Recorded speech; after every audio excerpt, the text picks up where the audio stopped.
Hi friends.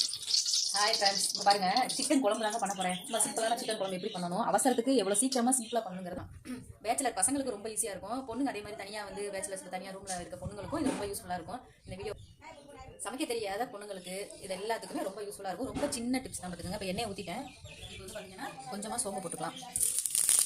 சோம்பு பொறுத்தவனையே வெறும் வெங்காயம் பச்சை மிளகாய் வந்து போட்டுட்டு இது வந்து நல்லா கொஞ்சம் ஒரு பொன்னிறமாக ஆகட்டும். ஆனோடனே பார்த்தீங்கன்னாக்கா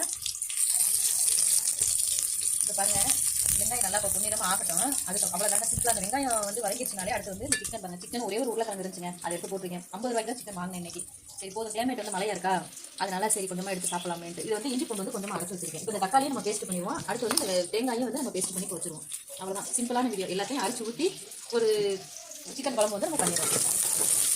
ரொம்ப ஈஸியாக இருக்கும் பார்த்துக்கோங்க. அதுவும் ஒரு பேச்சுலர்ஸ்லாம் ரொம்ப ரொம்ப ஈஸியாக இருக்கும். டக்குன்னு எல்லாத்தையும் அடிச்சோமா, தூக்கி சிக்கனில் ஊற்றினோமா,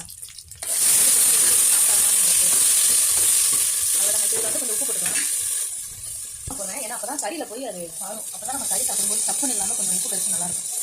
கொஞ்சமாக மஞ்சள் போட்டுக்கலாம். இப்போ இந்த உப்பு கறியும் இந்த உப்பாவும் இல்லாமல் அப்படியே வந்து வேக போட்டுக்கலாம்.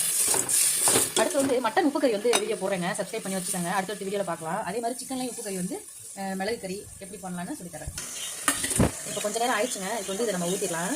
இஞ்சி பூண்டோட இருக்குது. அப்படி கொஞ்சமாக தேங்காய் கலந்துருச்சுல.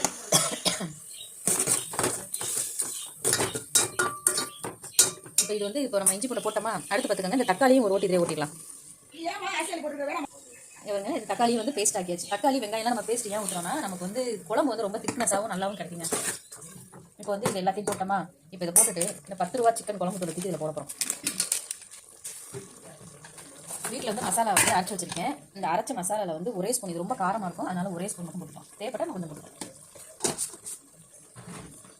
அவ்வளோதான், இதை போட்டுட்டோமா. இப்போ நல்லா ஒரு கிண்டி விட்டுட்டு நல்லா வந்து இப்போ வெந்துட்டு இருக்கட்டும்.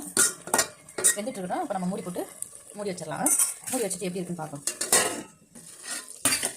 பார்த்துக்கோங்க, இப்போ வந்து இந்த மாதிரி நல்லா வந்து நல்லா வந்துடுச்சு வந்துச்சா. இப்போ இதில் வந்து தேங்காய், சீரகம், கொஞ்சோண்டு சோம்பு, கொஞ்சம் மிளகு போட்டு அரைச்சி வச்சிருக்கேன். இது தூக்கி அப்படியே ஊற்றிடும்.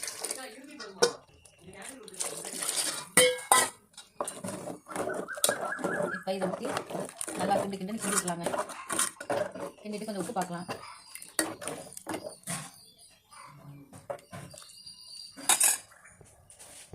இப்போ இது பார்த்துக்கங்க.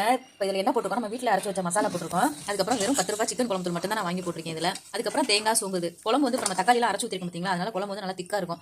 நமக்கு குழம்பு இருந்தால் போதுங்க, சிக்கன்லாம் இது வேண்டாம். அதனால வந்துட்டு குழம்பு கொஞ்சம் நிறையா வேணும்னா தேங்காய் கொஞ்சம் எக்ஸ்ட்ரா அரைச்சி ஊற்றி வச்சிட்டிங்கனாக்கா ஃபுல்லாக இருக்கும். தோசைக்கு இப்போ பாருங்கள், குழம்பு நல்லா கொதிச்சு வந்துருச்சு. இதை செஞ்சு ட்ரை பண்ணி பாருங்கள், செம்மையாக இருக்கும். சாப்பிட்டுட்டு எப்படி இருக்குன்னு கமெண்ட்டில் சொல்லுங்கள்.